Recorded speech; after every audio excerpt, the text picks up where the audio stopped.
petitioners, white property owners, were enjoined by the state courts from violating the terms of a restrictive agreement. The state Supreme Court had held petitioners bound by an earlier judicial determination in litigation in which petitioners were not parties, upholding the validity of the restrictive agreement, although in fact the agreement had not been signed by the number of owners necessary to make it effective under state law.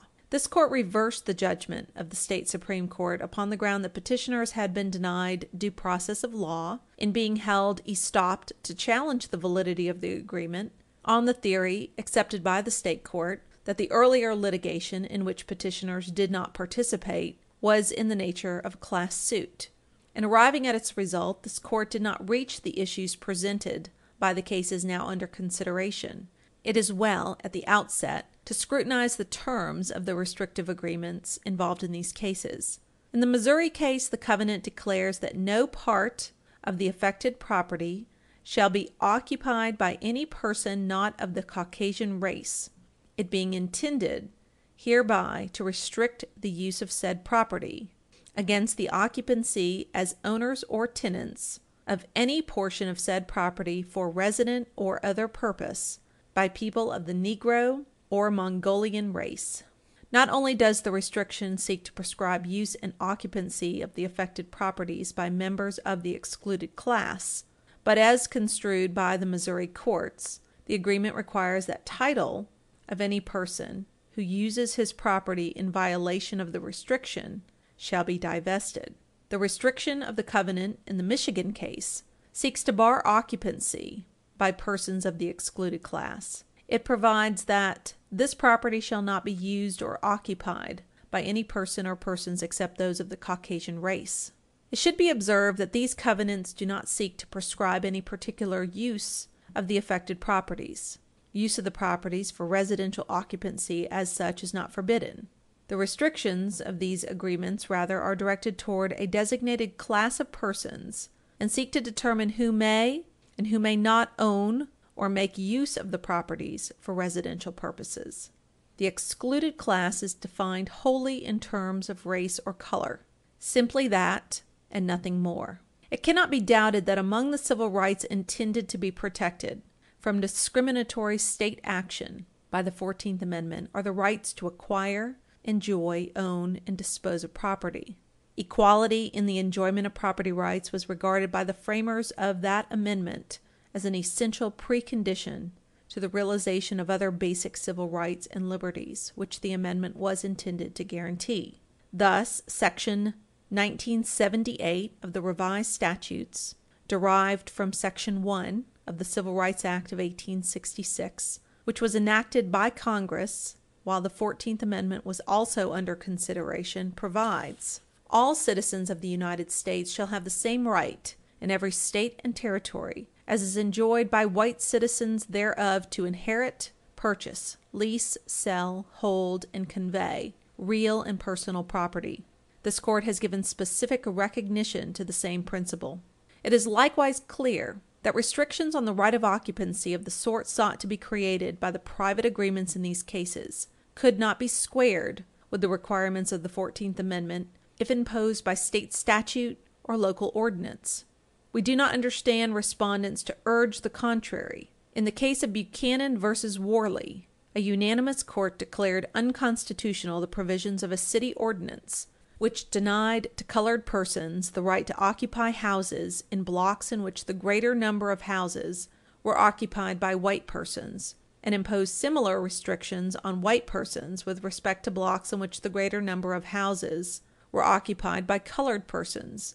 During the course of the opinion in that case, this court stated, "The 14th Amendment and these statutes enacted in furtherance of its purpose operate to qualify and entitle a colored man to acquire property without state legislation discriminating against him solely because of color."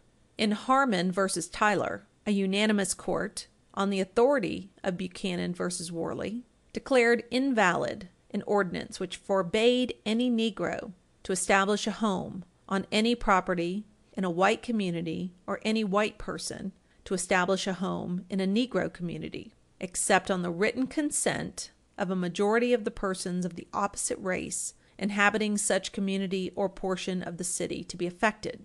The precise question before this court in both the Buchanan and Harmon cases involved the rights of white sellers to dispose of their properties free from restrictions as to potential purchasers based on considerations of race or color, but that such legislation is also offensive to the rights of those desiring to acquire and occupy property and barred on grounds of race or color is clear, not only from the language of the opinion in Buchanan v. Worley, but from this court's disposition of the case of City of Richmond v. Deans.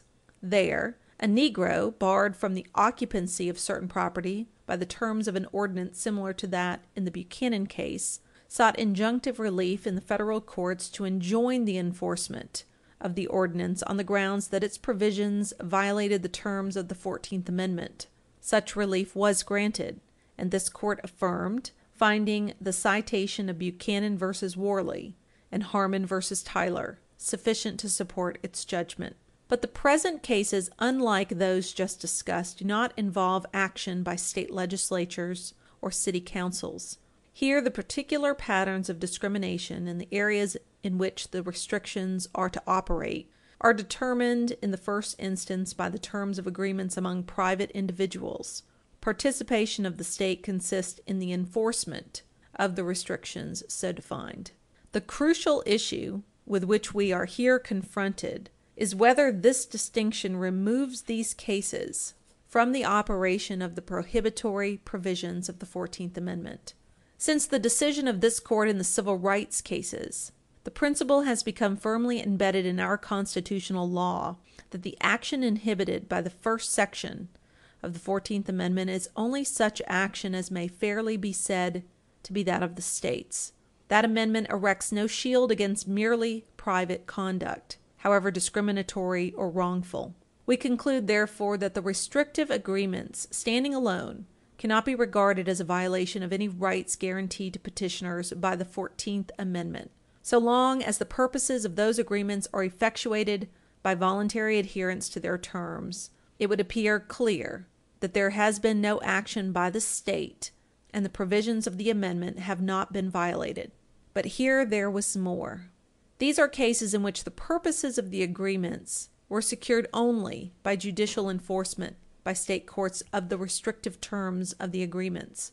The respondents urge that judicial enforcement of private agreements does not amount to state action, or in any event the participation of the state is so attenuated in character as not to amount to state action within the meaning of the 14th Amendment. Finally, it is suggested even if the states in these cases may be deemed to have acted in the constitutional sense, their action did not deprive petitioners of rights guaranteed by the 14th Amendment. We move to a consideration of these matters. That the action of state courts and of judicial officers in their official capacities is to be regarded as action of the state within the meaning of the 14th Amendment is a proposition which has long been established by decisions of this court. That principle was given expression in the earliest cases involving the construction of the terms of the 14th Amendment. Thus, in Commonwealth of Virginia v. Rives, this court stated, "It is doubtless true that a state may act through different agencies, either by its legislative, its executive, or its judicial authorities, and the prohibitions of the amendment extend to all action of the state, denying equal protection of the laws, whether it be action by one of these agencies or by another."